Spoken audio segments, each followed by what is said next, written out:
국회의원으로서 그리고 후보자로서 생물학적 동일성은 가지고 있다 말씀을 하신 걸로 알고 있습니다. 예.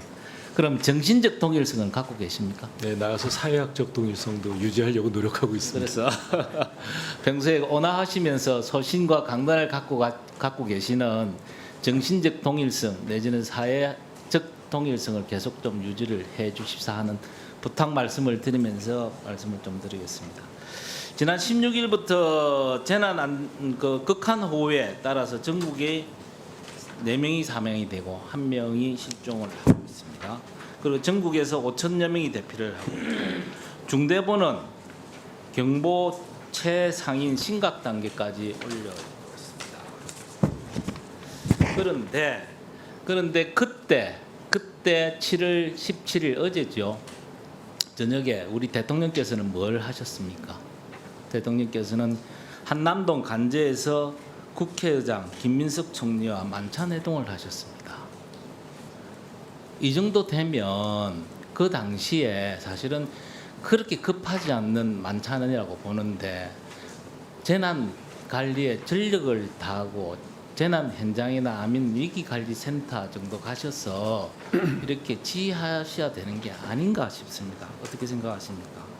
네, 대통령께서는 재난에 대해서 어느 때보다도 깊은 관심을 가지고 계시고 그런데 그럼에도 여러 차례- 불구하고 현실적으로 이런 부분이 나오거든요. 네, 오늘 그러면서 대통령께서 하시는 말씀이 그 자리에서 최근 집중호우와 관련해서 국민들 걱정이 크다. 국민의 생명과 안전이 잘 지켜질 수 있도록 꼼꼼하게 살펴야 한다.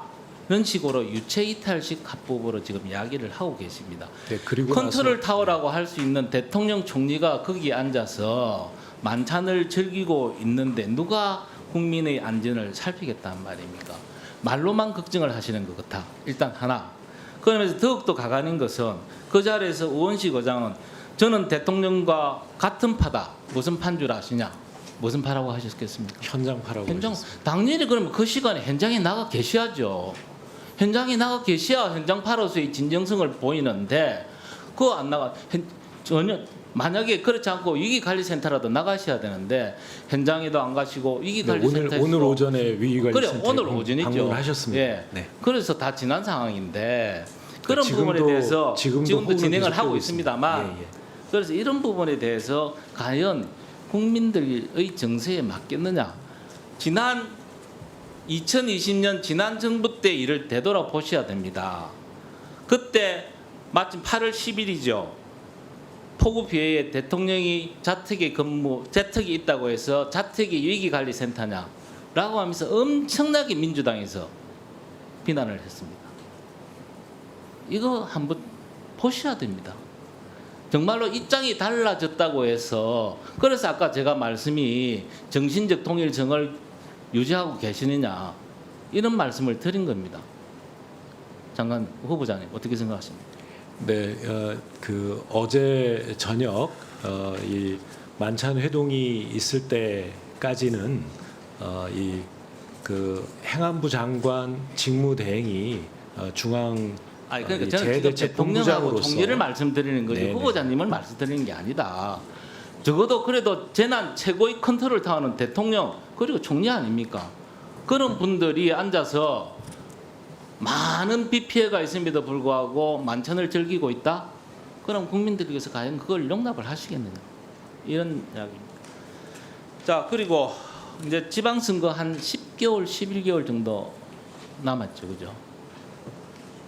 단도직입적으로 질문하겠습니다. 우리 후보자께서 이 행안부 장관을 디딜점 삼아서 경기도지사 출마한다는 소문이 있는데 어떻습니까? 그런 생각은 해본 적이 없습니다. 대통령께서 저를 행안부 장관에 임명하실 때는 그만한 이유가 있다고 생각을 하는데요.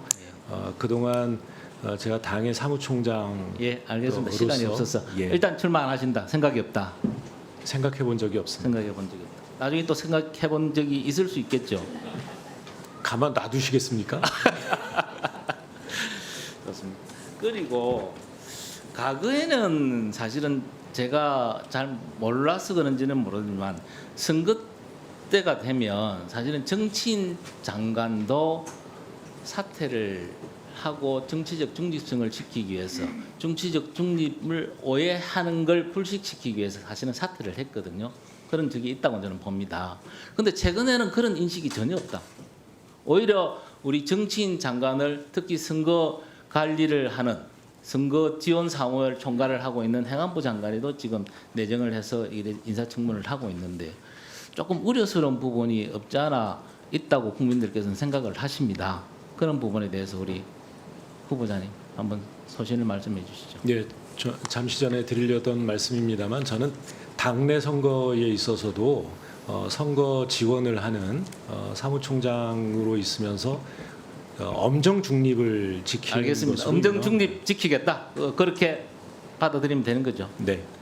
그리고 간단하게 그 신상 관련해서 한두 개씩만 탁탁 짚고 넘어가겠습니다.